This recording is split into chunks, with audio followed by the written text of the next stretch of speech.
this video, you will learn how to label your soil profiles.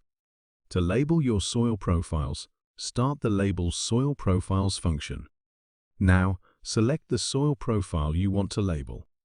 After that, you can simply drop the label by clicking in the drawing file. By changing the maximal length of the text, you can influence when a new line of text starts. You can automatically create a layout by activating the Create Layout checkbox.